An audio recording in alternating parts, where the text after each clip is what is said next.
Rio São Francisco, também chamado de Rio da Integração Nacional, é fonte de vida e renda por onde passa. Mas o seu futuro está ameaçado pelos mais diversos problemas ambientais. E foi com essa ideia que alunas do Colégio Estadual Misael Aguilar Silva, em Juazeiro, decidiram produzir um vídeo e concorrer em uma Olimpíada Nacional de Saúde e Meio Ambiente.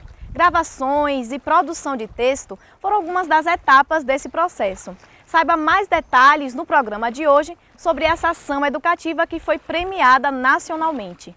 Assoreamento, desmatamento, erosão e a poluição são os principais problemas enfrentados pelo rio e pela população ribeirinha, e o resultado disso influencia na natureza e na atividade econômica local. Esses são alguns dos problemas ambientais enfrentados pelo Rio São Francisco no trecho que divide as cidades de Juazeiro, na Bahia, e Petrolina, em Pernambuco.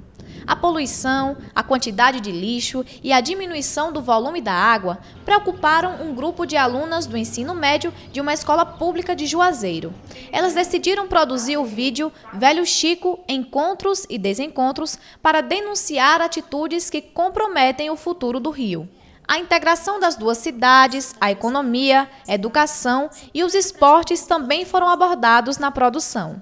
Juazeiro e Petrolina são tão próximas que são quase uma só.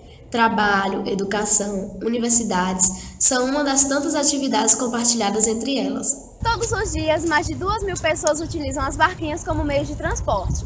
E o atrativo, além de serem baratos, aproveitamos a bela paisagem na travessia de Juazeiro para Petrolina e vice-versa. O vídeo recebeu um prêmio na 8ª Olimpíada Brasileira de Saúde e Meio Ambiente, realizada pela Fundação Oswaldo Cruz em novembro de 2016, no Rio de Janeiro. A produção faz referência às diversas atividades que geram renda e diversão e às questões ambientais que envolvem o Velho Chico. O Velho Chico possui 2.700 quilômetros de extensão e corta 6 estados mais o Distrito Federal. 95% dos municípios desses estados não possuem tratamento de esgoto. Logo, 18 milhões de toneladas de arraste sólido são jogados anualmente para o rio. Além disso, 70% de suas águas são utilizadas na irrigação e, como consequência, o rio tem perda de 96% da mata ciliar. Dos 65 mil trabalhos inscritos de escolas de todo o Brasil, 36 foram selecionados. A produção audiovisual do Colégio Estadual Misael Aguilar Silva foi destaque regional na categoria Nordeste 2. Segundo a professora Michele, que também é jornalista e orientou todas as etapas, a iniciativa de concorrer ao prêmio e a ideia da temática partiram das próprias estudantes. Começou nas aulas de inglês, né? Em toda unidade sempre tem um tema gerador na aula, e o tema era a questão de conservação ambiental. E nas discussões as meninas se mostraram preocupadas com a situação do Velho Chico, né? Porque como elas transitam de um lado para o outro nas barquinhas, então elas viam a questão das baronesas ali presente, né? E sempre questionavam por que tanta planta no meio do rio, e a questão também da sujeira, né? De plásticos, latinhas jogadas fora. A gente até presencia, na verdade, né? Quando está transitando na barquinha, alguém que joga o lixo, né? Então, assim, partiu delas, né? Quando surgiu a questão das Olimpíadas, que foi esse ano, a abertura, né, do edital, a chamada pública. E aí elas se interessaram, poxa, a gente poderia fazer um vídeo sobre o Velho Chico, já que era algo que estava nos angustiando. Andressa, que agora está no 3º ano do ensino médio, foi uma das produtoras e a responsável pela edição da reportagem. Para ela, produzir esse tipo de material na escola contribuiu para refletir sobre o tema com os colegas e com a comunidade. O principal, principalmente quando a gente pensa em jovem, né? A gente pensa na conscientização. Porque eu acho que, às vezes, não dá para a gente ver algumas campanhas indo nas casas, avisar sobre o rio, mas eu acho que o principal é você começar da escola. Porque, querendo ou não, a escola é meio que o alicerce, de certa forma.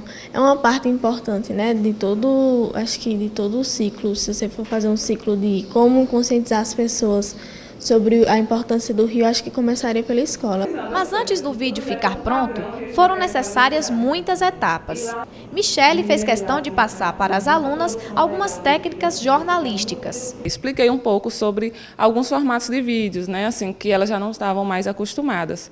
E como o tempo era curtinho, né, aí a gente pensou em fazer uma reportagem, né? Eu expliquei para ela como era um processo de uma reportagem, como é que elas entrariam, como é a questão das imagens, de exposição, sonoro, os offs. E aí eu fui explicando e elas foram assumindo a posição de produtoras mesmo de imagem. Aí fomos a campo, gravamos com a máquina já um pouco melhor, né, que tem na escola, mas também usamos bastante celular. Usamos programas de vídeo, né, de edição de vídeos, e a edição foi toda feita por elas. Então, foi um momento bem bacana de aprendizado, tanto para mim, né, quanto para elas. Mesmo com poucos recursos técnicos, as estudantes abordaram, dentro de 10 minutos, alguns dos problemas ambientais do rio no sertão do São Francisco. A quantidade de poluição e o surgimento de plantas aquáticas que filtram a sujeira das águas foram as principais preocupações mostradas na produção. Em qualquer lado da ponte Presidente Dutra, que liga as duas cidades, é fácil encontrarmos resíduos despejados nas margens do rio. Outro sinal de poluição é a presença das baronesas, presente principalmente no lado pernambucano do Velho Chico. As baronesas são plantas aquáticas que se proliferam em águas poluídas provenientes de esgotos jogados em rios, prática que ainda acontece no Vale do São Francisco. Acontece muito aqui que não tem como não perceber a questão da poluição. A gente vê até pelas baronesas na água. Quando a gente pensou no rio, a gente procura mostrar mais isso. Porque todo mundo sabe que tem, mas a gente não vê muita gente falando que tem, né? Todo mundo está consciente do problema, mas ninguém procura retratar, procura explicar o que é que acontece, por que acontece, se tem gente que é prejudicada por causa disso. Aí a gente procurou mostrar isso. O vídeo foi uma consequência natural das discussões de conteúdos contextualizados com a realidade dos estudantes. É muito importante que os professores eles utilizem a sua disciplina, independente de qual seja. Procurem fazer um link. Eu acho que mesmo a matemática, mesmo a física, mesmo a química, eu acho que há, sim, possibilidade de fazer link com a realidade do aluno. Acho que só o professor dar uma olhadinha e tentar fazer essa associação, que, inclusive, os alunos até aprendem mais.